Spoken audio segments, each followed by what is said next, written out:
Bismillahirrahmanirrahim. Assalamualaikum warahmatullahi wabarakatuh. Alhamdulillahi rabbil alamin. Wassalatu wassalamu ala sayyidina Muhammadin wa ala alihi wa sahbihi ajma'in, amma ba'd. Puja-puji serta syukur mari kita panjatkan kehadirat Allah, Dat yang Maha Syakur, Dat yang Maha Ghafur, yang dengan rahman dan juga rahimnya Allah Subhanahu wa taala, dengan kudrah dan juga iradahnya Allah Subhanahu wa taala, dengan kasih sayangnya Allah Subhanahu wa taala, kita masih tetap bisa berjumpa kembali dalam agenda yang istimewa, yaitu kajian Ramadan SMI 13 Al-Muhajirin. Salawat beserta salam senantiasa tercurah limpahkan kepada paduka baginda Rasul tercinta, yakni Habibana wa Nabiyana wa Rasulana Muhammad sallallahu alaihi wasallam. Ikhwanul iman rahimakumullah, hadirin yang berbahagia, pertemuan kali ini kita awali dengan mengutip apa yang disampaikan oleh Imam Al-Ghazali yang mengutip pendapat Imam Khalil tentang kriteria atau kategori orang. Beliau membaginya menjadi 4 kategori. Kategori yang pertama adalah orang rojulun yadri wa yadri annahu yadri, yaitu seorang yang mempunyai kapasitas ilmu dan ia menyadari kapasitasnya ilmu itu, dan bahwa alimun, dialah orang yang berilmu. Inilah contoh seperti guru kita tercinta Syekhuna Profesor Dr. Ki Haji Abdul Mujamin MA, ataupun Bapak Pengasuh Pesantren Al-Muhajirin Bapak Ki Haji Kadir Marfu Muhyiddin Ilyas MA. Beliaulah mungkin, dan juga masih banyak lagi ustadz-ustadz yang lainnya yang masuk kategori yang pertama ini. Maka kata Imam Al-Ghazali, fattabi'uhu, ikutilah mereka ini. Merekalah orang yang punya kapasitas ilmu ini. Maka kata Imam Al-Ghazali, fattabi'uhu, ikutilah mereka. Kategori yang kedua adalah orang rojulun yadri wala yadri annahu yadri. Sebenarnya orang ini dia punya kapasitas ilmu. Ilmunya boleh mungkin mumpuni. Tetapi la yadri, ia tidak menyadari tentang kemampuannya ini. Tentang kemampuan yang ia miliki ini. Maka dalam narasinya di kitabnya ini disebutkan fahuwa naimun. Dia itu orang yang sedang tertidur. Aiqadhuhu, maka bangunkanlah. Jadi ada beberapa orang di kategori yang kedua ini, boleh jadi mungkin mereka orang-orang yang tawadhu. Mungkin orang-orang yang sebenarnya mereka mempunyai kemampuan yang tinggi, punya kapasitas ilmu yang luar biasa, tetapi mereka tidak mau kemudian menampakkan kemampuannya, kapasitasnya ini. Maka ingatkanlah orang tersebut, bangunkanlah mereka ini, karena mereka punya kapasitas untuk bisa mensyiarkan, membagikan ilmunya ini. Kemudian kategori orang yang ketiga adalah rojulun la yadri wa yadri annahu la yadri, fahuwa mustarsyidun.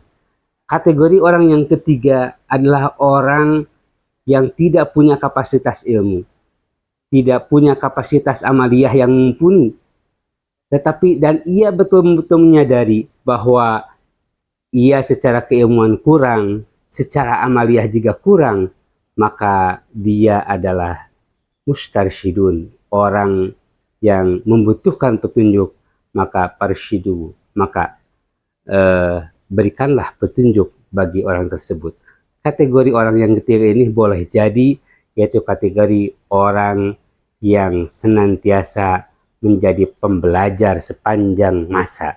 Terus belajar dan terus belajar, merasa diri terus kurang dengan keilmuannya, sehingga ia tetap haus untuk memperoleh petunjuk, nasihat, dan juga ilmu. Dan kategori orang yang keempat, dan naudzubillah, mudah-mudahan kita semua tidak termasuk pada kategori orang yang keempat ini, yaitu orang rojulun la yadri wala yadri annahu la yadri.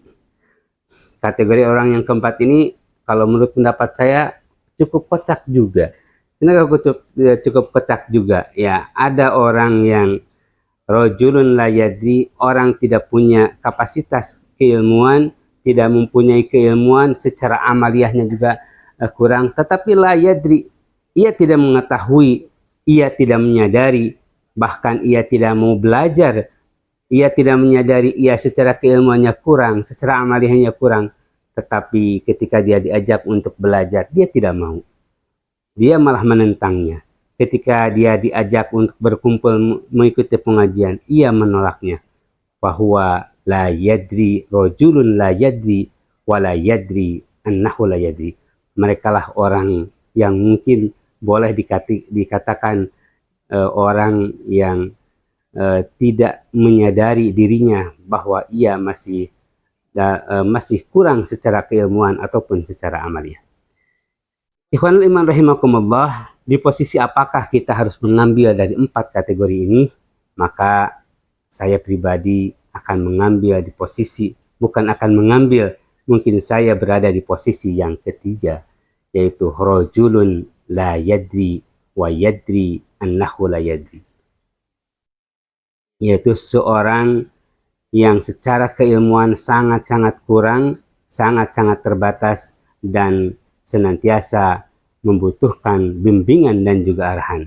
Dan sepatutnya lah kita, kalau kita mengingat sebuah keterangan utlubul ilma minal mahdi ilal lahdi, yang menyatakan, yang mengarahkan, yang mengingatkan kepada kita untuk menjadi seorang pembelajar sepanjang masa, maka inilah mustarsyidun, orang yang senantiasa ingin mendapatkan ilmu, petunjuk, ataupun hikmah dari orang-orang yang berilmu. Ikhwanul iman rahimakumullah, hal yang selanjutnya, kita bersyukur kepada Allah Subhanahu wa Ta'ala karena pada bulan suci Ramadan ini kita masih diberikan usia, masih diberikan kesempatan, kemudian untuk bisa menikmati jutaan hikmah, jutaan berkah pada bulan suci Ramadan ini. Maka ikhwanul iman rahimakumullah, sebagai karakter yang khas seorang mustarsyidin, seorang itu dikategorikan sebagai mustarsyidin, orang yang seorang pembelajar sepanjang masa, apabila dia bisa mengupgrade dari tahun ke tahunnya tentang keilmuannya, baik keilmuannya ataupun amaliyahnya. Jadi kalau dalam keterangan dia memiliki dasar hasibu anfusakum qabla an tuhasabu, senantiasa mengevaluasi. Ini salah satu karakter yang harus dimiliki oleh seorang mustarsyidun, yaitu menjadi lebih baik, dan juga menjadi lebih baik. Konsep dasarnya tentang evaluasi ini sebagai seorang mustarsyid yang sedang menikmati hidangan jamuan keberkahan dari bulan suci Ramadan ini, maka sebagai seorang mustarsyid harus bisa mengevaluasi, harus bisa mengamalkan apa yang disebutkan dalam sebuah keterangan, man kana yaumuhu khairan min amsihi fahuwa robihun, wa man kana yaumuhu misla amsihi fahuwa magbunun, dan wa man kana yaumuhu syarran min amsihi fahuwa halikun. Inilah yang harus menjadi indikator bagi seorang mustarsyid untuk mengevaluasi kualitas ibadah puasanya pada bulan suci Ramadan. Indikator yang pertama adalah man kana yaumuhu khairan min amsihi fahuwa robihun. Barang siapa yang ibadah puasanya pada bulan ini lebih baik daripada tahun yang kemarin, apabila ibadah puasanya pada tahun ini lebih baik daripada tahun yang kemarin, fahuwa robihun, dia termasuk orang yang beruntung. Tetapi wa man kana yaumuhu misla amsihi fahuwa magbunun. Tetapi jika ibadah puasanya pada bulan ini sama dengan yang kemarin, fahuwa maghbun, dia termasuk orang yang merugi. Dan lebih celakanya lagi, wa man kana yaumuhu syarran min amsihi fahuwa halikun, maka dia termasuk orang yang celaka apabila kualitas ibadah puasanya pada tahun ini lebih jelek daripada tahun yang kemarin, fahuwa halikun, maka dia termasuk orang yang celaka. Maka ikhwanul iman rahimakumullah, mari kita jadikan kita ini sudah menginjak hari ketujuh Ramadan ini. Kita evaluasi selama 7 Ramadan ini, kualitas ibadah kita ini sebagai seorang pembelajar, sebagai seorang mustarsyid, sudah sampai mana kualitasnya? Apakah di posisi robihun, ataukah di posisi magbunun, ataukah di posisi halikun? Salah satu misalkan indikator amaliyah, misalkan kalau kita mengambil salah satu misalkan amaliyah daripada membaca Al-Quran, salah satu amaliyah sampai hari ketujuh ini sudah berapa juzkah kita membaca Al-Quran, qiraatul Qurannya sampai mana, kemudian dibandingkan dengan tahun yang kemarin, apakah termasuk robihun, magbunun, ataupun halikun? Perlu senantiasa evaluasi dan juga evaluasi.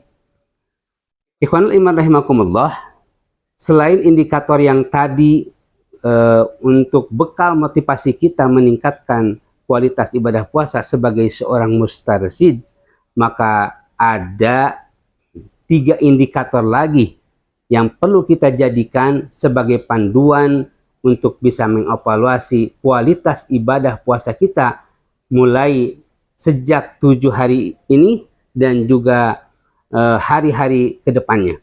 Hadirin yang berbahagia, sebelum kita membahas tentang derajat daripada puasa ini, kita sedikit mengulas tentang makna Ramadan ini. Kata Ramadan ini dalam kitab Safinah disebutkan, kalau mengutip pendapat Imam Utsman, kata Ramadan ini, kenapa bulan yang kita lalui ini dinamakan dengan bulan Ramadan? Li'annahu ma'khudun min ramdi.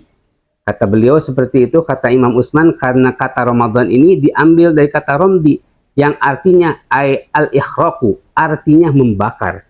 Membakar apa? Ikhraqudz dzambi, ikhraqudz dzunub, membakar dosa-dosa kita.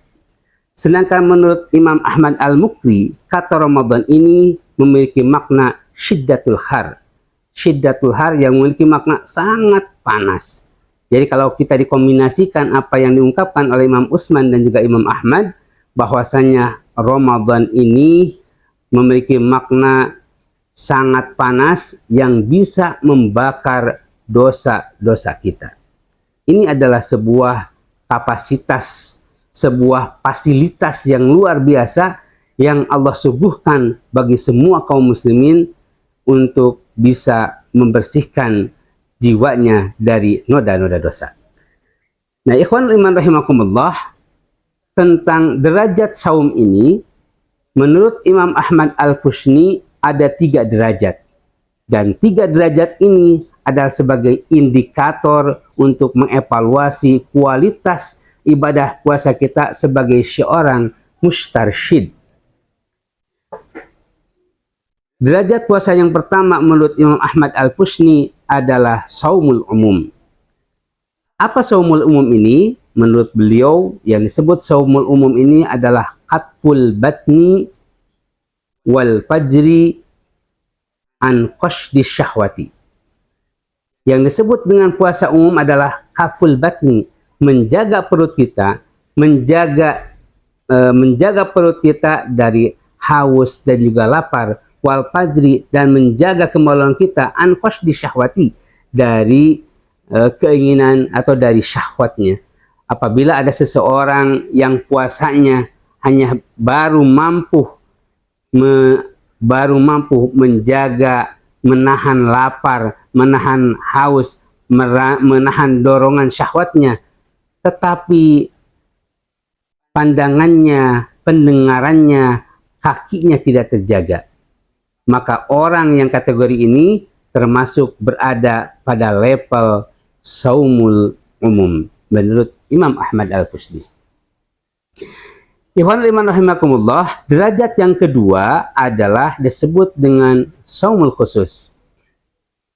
Pendapat ini tentang derajat ini, derajat puasa ini bisa ditemukan dalam kitab Syapinah sebagaimana yang diungkapkan oleh Imam Ahmad Al-Fusni, ataupun bisa didapat juga dalam kitab Mukhtasar Ihya Ulumuddin.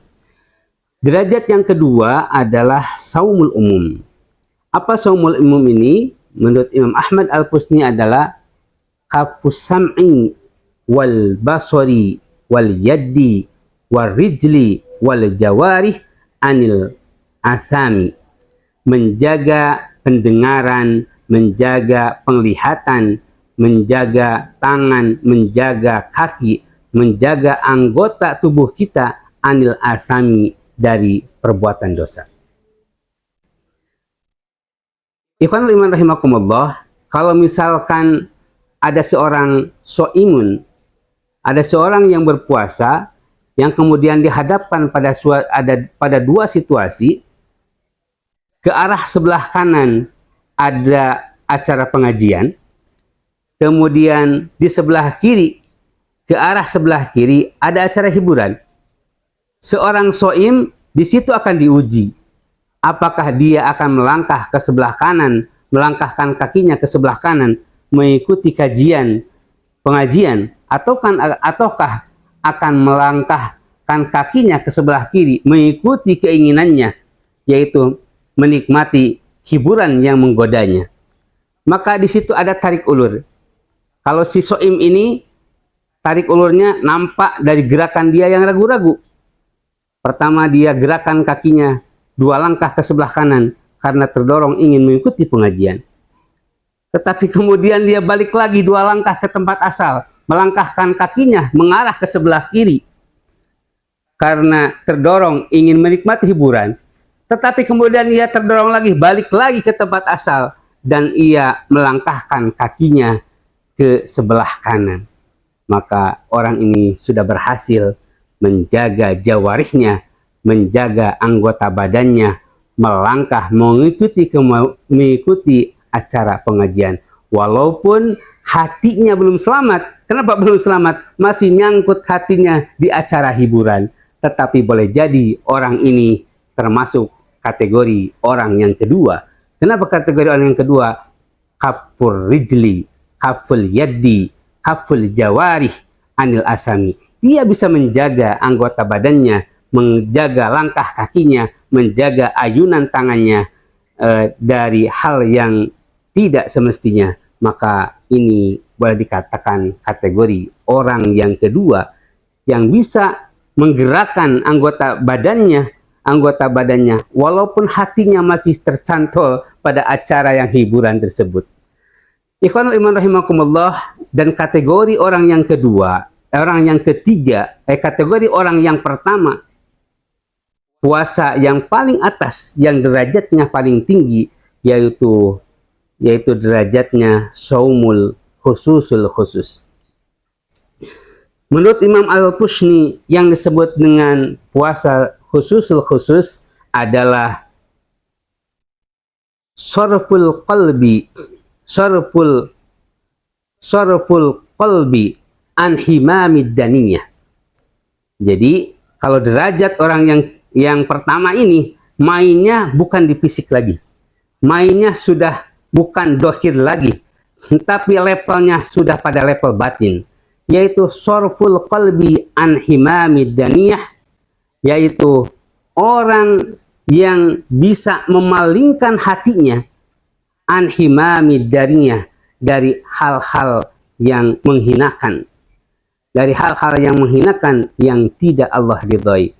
Maka orang yang pertama ini, dia berhasil menjaga anggota badannya, menjaga pandangannya, menjaga pendengarannya, menjaga langkah kakinya, menjaga ayunan tangannya, menjaga semua anggota badannya, tetapi hatinya pun teguh lurus kepada Allah Subhanahu wa taala. Jadi ada integrasi, ada kesamaan antara zahir dan batin, ada kesamaan antara jawarih dengan hatinya. Kalau kategori orang yang tadi yang kedua digambarkan seperti contoh tadi, yang ke sebelah kanan tadi ada pengajian, ke sebelah kiri ada hiburan. Derajat orang yang pertama ini, dia dengan bulat hatinya tanpa ragu mengayunkan semua anggota badannya, tubuhnya mengarah ke sebelah kanan untuk mengikuti pengajian, dan juga hatinya pun ikhlas, tulus, betul-betul karena Allah Subhanahu wa taala. Maka inilah derajat yang paling tertinggi, yaitu saumul khusus, yaitu orang yang bisa menjaga hatinya dari hal-hal yang bisa menghinakan diri pribadinya. Ikhwanul iman rahimakumullah, mudah-mudahan kita diberikan kekuatan oleh Allah Subhanahu wa taala untuk senantiasa menjadi pembelajar sepanjang masa yang bisa senantiasa menaikkan level kualitas ibadah puasanya pada kualitas yang paling tertinggi. Mudah-mudahan uraian singkat ini, penjelasan singkat ini memberikan manfaat bagi kita semua. Yang benar tentunya datang dari Allah Subhanahu wa taala, segala kehilapan dan kesalahan tentunya datang dari kehilapan dan kebodohan pembicara.